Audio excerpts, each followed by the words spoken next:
Oi, pessoal, tudo bem? Hoje nós vamos falar sobre solubilidade. O que é, né? Solubilidade.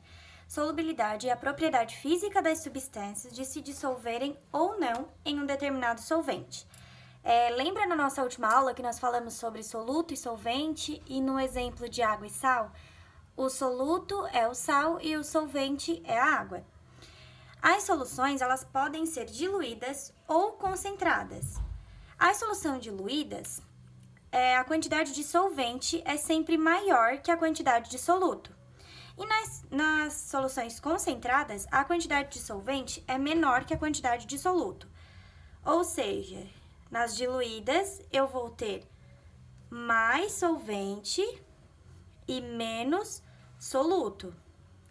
Agora, nas concentradas, eu vou ter mais soluto e menos solvente. É só a gente pensar em um suco concentrado ou um suco diluído.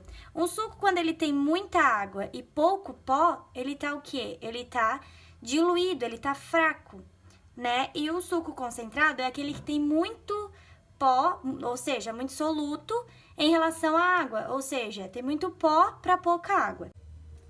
Quando nós temos uma solução concentrada, a gente pode notar que o soluto, ou seja, o sal, usando o nosso exemplo, né, não se dissolve completamente no solvente, o que leva à presença de um corpo de fundo.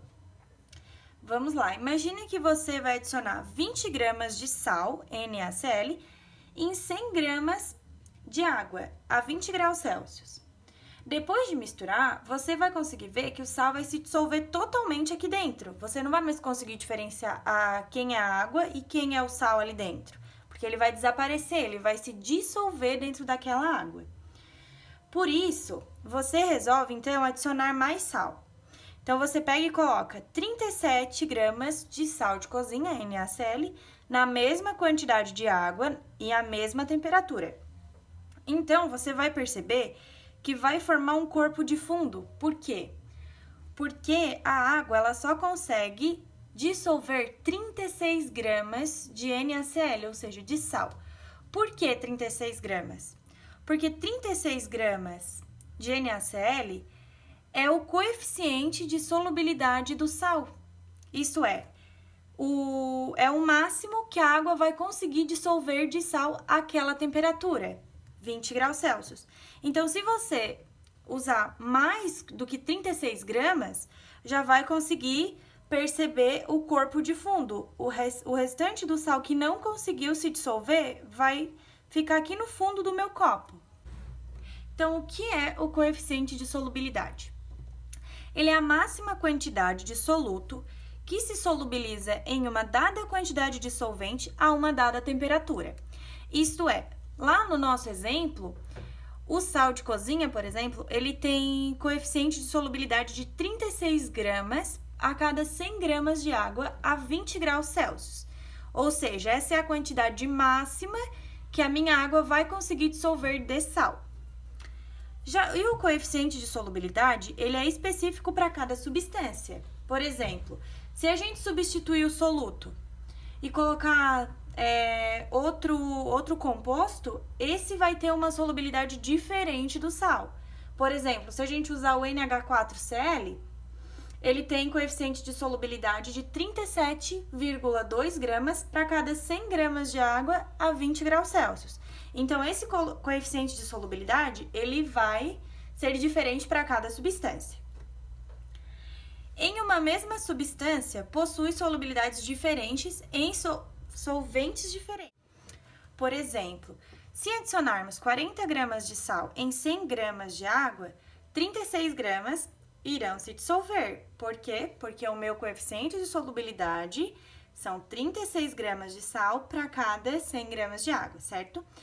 4 gramas formarão um precipitado, que é esses 4 gramas são aqueles que não conseguiram se dissolver, por isso formam corpo de fundo. Porém, se a gente aumentar a temperatura, poderemos ver que esses 4 gramas irão se dissolver. Porque para sais, quanto maior a temperatura, maior o meu coeficiente de solubilidade. Certo? Apenas para sais. Existem situações que o coeficiente de solubilidade diminui com o aumento da temperatura. E, em determinadas situações, pode-se dissolver uma quantidade de soluto no solvente maior que o seu coeficiente de solubilidade, obtendo uma solução supersaturada. Na nossa última aula, a gente comentou sobre soluções supersaturadas, saturadas e insaturadas. Então, uma solução supersaturada é aquela que tem mais soluto do que ele pode dissolver, né? Pode acontecer de dissolver esse soluto, porém ele se transforma em uma solução supersaturada. Essa é a nossa aula de hoje, espero que vocês tenham gostado. Espero que eu tenha ajudado, contribuído para vocês fazerem as listas de exercícios e até a próxima!